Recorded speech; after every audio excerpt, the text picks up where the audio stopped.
Ano pare, oh. Ayos ba yan, pare? Natulala ka.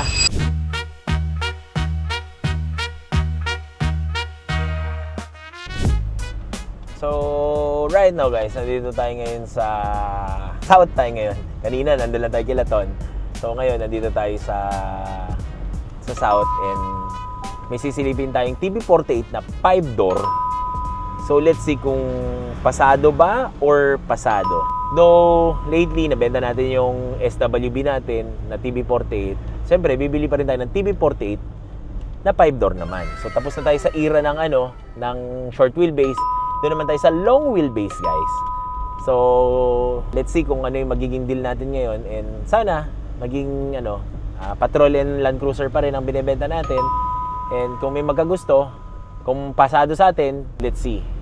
Test drive natin mamaya. Naka-OL na bumper, naka TE37 na XT, Habibi specs. Love at first sight. Sana makuha natin. And tignan natin. So, hintayin natin yung owner. Nauna pa tayo sa owner.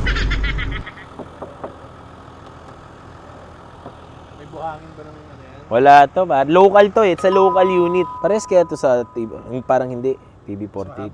Oo. So, bilhan natin ng Tapos may emblem ako para dito. Kapalitan na rin natin. Pero mukhang looks good. Konting lang to. Like yung bumper. Gusto ko ibalik yung dati niyang bumper. Though maganda naman. Pero parang for me, mas okay pa rin yung yung stock. Pero maganda naman. Pero ganun lang yung gusto natin. On stock lang. Tapos parang gusto ko naka-debente lang, tapos preno lang, di ba? Parang, for me, okay yung mga ganong kotse. Less is more. Yeah, correct. So, yun yung mga bagay na gusto natin dito.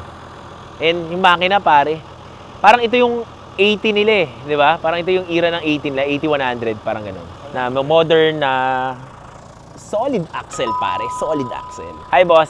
Kumusta, boss? Anong mga ginawa mo na dito, ganyan? Any bangga or Wala. Legit yung susi, ganito yung susi ng TB48. Ay, nako, ginabi na tayo. Local unit, boss, no?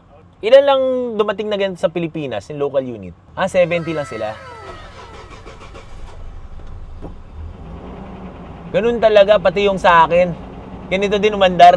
First impression, check natin aircon. Dito yung Nissan Signature, guys, malamig pa. Ayan, kaka-open lang natin ng aircon. Pero malamig pa ang aircon, guys. So, good thing dito, guys. Walang sunroof.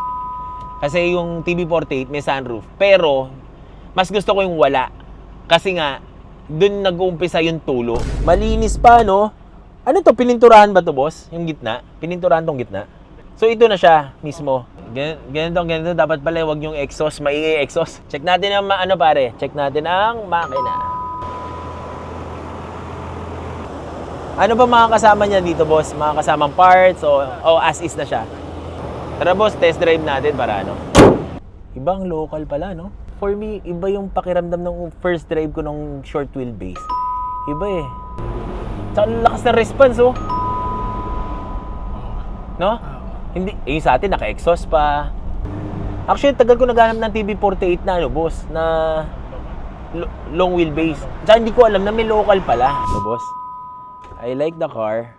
Pero paano natin to pwede kaso magre-reserve din tayo eh.